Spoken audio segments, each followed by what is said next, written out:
बरसात के दिन आने वाले थे। चिड़िया का एक जोड़ा घोंसला बनाने के लिए पेड़ तलाश रहा था। उड़ते उड़ते वह जोड़ा एक नदी के किनारे पहुंचा। वहां कई पेड़ लगे हुए थे।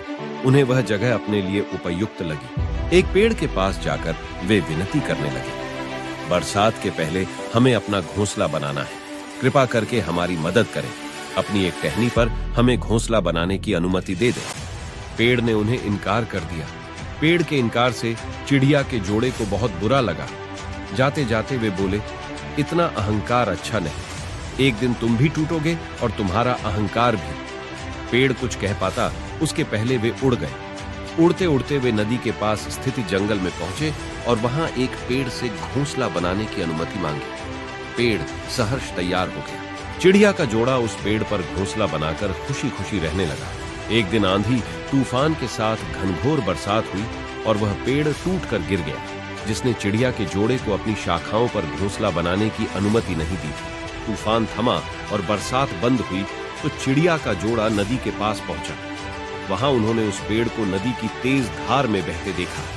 वे दोनों बहुत खुश हुए और पेड़ से बोले, हमने कहा था ना कि एक दिन तुम भी टूटोगे और तुम्हारा अहंकार भी।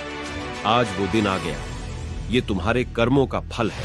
पेड़ ने कहा, तुमने मुझे गलत समझा था।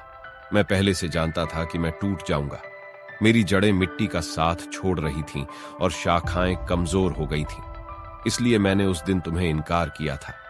तुम मेरी शाखा पर घोंसला बनाते तो आज जीवित ना होते, लेकिन तुम्हें मेरा इनकार बुरा लग गया। उसके लिए क्षमा। पेड़ की बात सुनकर चिड़िया के जोड़े को अपनी सोच पर बहुत दुख हुआ। दोस्तों, कई बार जीवन में हमें इनकार का सामना करना पड़ता है। जाहिर है, इनकार सुनना किसी को पसंद नहीं। इनकार से हमारी भावनाएं आहत हो जाती हैं और उस समय हम सिर्फ अपनी भावनाओं के बारे में सोचते हैं। हम खुले मन से ये विचार ही नहीं करते कि इनकार करने वाले की भी कोई मजबूरी रही होगी या उसने हमारे भले के लिए इनकार किया होगा। हम उसे भला बुरा कहते हैं, दूसरे के सामने उसकी बुराई करते हैं। क्या एक ना भी हम सकारात्मक तरीके से नहीं ले सकते?